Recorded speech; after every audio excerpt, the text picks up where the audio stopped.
The landscape around ed tech has, let's say, backslid a little bit since COVID, and I honestly think rightfully so. There was, this big push during COVID, which, mind you, was 6 years ago, to just use as much tech as possible because it was an emergency and it was a necessity. Then I think ed tech was sold, and I know this for sure, that AI was sold as this like panacea in education. And we see that a lot, right? New initiative comes in. One of the things I say about, I'm probably going to say it later in a video about UDL, is it's not another thing on the plate. It is the plate. For the record, that's the only thing I say that about, because I do truly, honestly believe that universal design for learning should be everything we build everything on that. But I think we have a tendency to hear the message, especially around ed tech or AI these days, that ed tech is everything, AI is everything, it's going to transform education. And I just don't believe that. I don't believe that AI or ed tech is going to transform education because it just doesn't have that power. Left alone, it has a lot more power to do harm than good. It's teachers, right, that are going to transform education. So I am seeing this narrative and this discourse in education around ed tech, specifically screen time, which is why I labeled the page this, screen time. I think that's a very real concern. But what worries me about the conversation around screen time is it's not a universal truth, right? It's not like time spent in front of the screen is universally bad or universally good.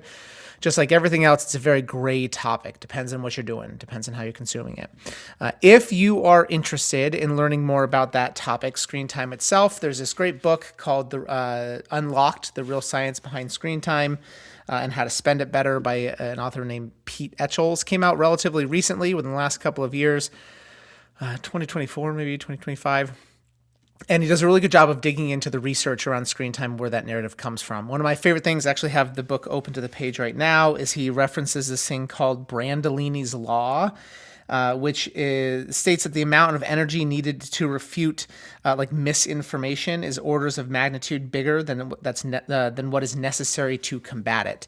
Meaning, it is way easier for me to spread information about how screens are harming kids, screens are addicting, screens are destroying education, than it is to spread a message of balanced use and intentional implementation and those types of things. And I like to start with this message, even though it seems a little doom and gloom, because that is the mindset that I think is important to approach any ed tech topic, and especially AI.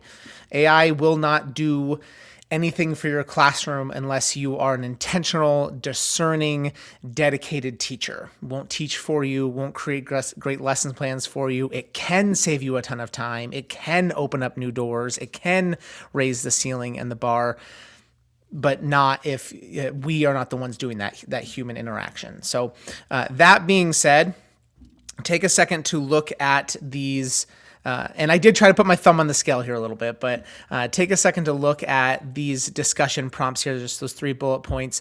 You don't need to answer all 3 of those, just consider them, take a couple minutes to reflect, and then on this page, give me 3 to 5 sentences of your thoughts on ed tech in the classroom. Not just AI, right? Ed tech in the classroom in general. Do you think it has a place? Does it not? If there are those gray areas, where are those gray areas? Feel free to disagree with what I just said. I am just some clown on a camera spouting his opinion. So let's dig into it a little bit. So think about that, take some time to reflect, and then respond to that prompt, and then go ahead and hit the next button down here.